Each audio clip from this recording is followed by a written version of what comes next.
po jako akawuwo. Nga wali musiramu yatola shahada naye ng'ebyo busiramu si byalipo. Abasiramu mu mizikiti egy'enjawulo mu ggombolola y'e Gombe mu disitulikiti wa Kiso bakuŋŋaanidde ku muzikiti gwa Masjidi Hafsa Nasulu ogusangibwa e Buwambo mu disitulikiti wa Kiso okwetaba mu ddarasa etandise omwaka 2022. Ekigendererwa kyaffe tulina abaana bano n'abantu abakulu okulaba butya bwe tweteekateeka n'okuteekateeka abaana baffe oyala okubeera nga tuyise mu mbeera zino eza COVID n'omukulembeze okuba nga tuta okulaba butya bwe tuyinza okugenda mu maaso nga twezimba mu ddiini mu mbeera ey'obulamu ey'omubiri.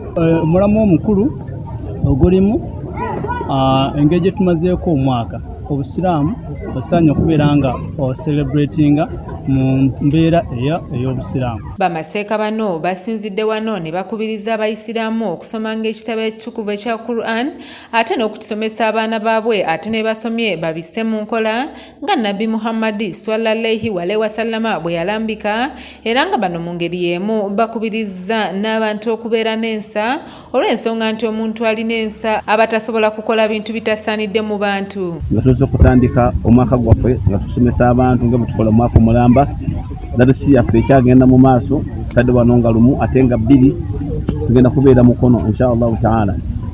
Tubakubiriza okubeera nga tujjumbira nnyo okukola emirimu egyo Allah gye tulagira okukola naddala okubeera nga tukulaakulanya obusiraamu. Naye kati all project yazimbibwawo nga yeetaaga obuyambi.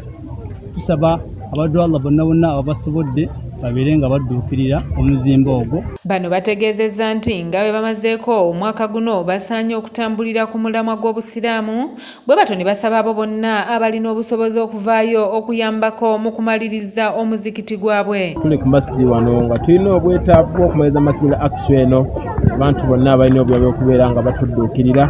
Tusaba wonna bali batudduukirire kuba ne tusaaya twonna bakubeera nga bateera mu tabaaraka.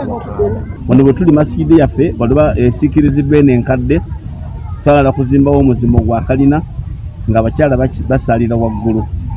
Naye alhamdulillah omanyi nti fe ab'ekyalo ennusu ogundi yali amala kutunda amapaapaali ge, oli amala kutunda simanya ate nakati abalina obusobozi baganda bange mutudduukirireko. Sheikh w'omuzikiti guno ogwa Masjidi Hafsa Nasulu Sheikh Ahmad Serunjoji buli ggwanga agambye nti eno eddalasa esoose mu mwaka guno era nga akakasizza nga bakyagenda mu maaso n'okutalaga ebitundu by'eggwanga eby'enjawulo nga basomesa abayisiraamu ku ddiini yaabwe, bw'atyo n'akubiriza abazadde okuzzayo abaana mu masomero era n'abasaba n'okusigala nga beekuuma ekirwadde ki COVID-19.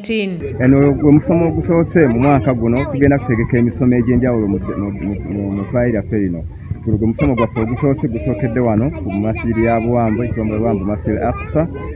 Mubaddemu ensonga enkulu nga ssatu. Ekisookera ddala okukubiriza abantu okwongera okukuuma ebyobulamu. Ekyokubiri okukubiriza abantu okusobola okubeera nga beekuuma mu ntambula zaabwe, okubeera nga abaana bagenda kuddayo ku masomero, okubakubiriza okubeera nga batwala abaana baabwe mu masomero n'okugenda okwogerako n'abakulu b'amasomero olw'embeera nga bwefaanana. Ajje Samuel yakusakidde eggulire lino okulwa ABS Television. Baagala iradu mina dunia, baagala byakwewunda byansi, ogenda okulaba ng'omuntu akoze kyatandikoze lwaki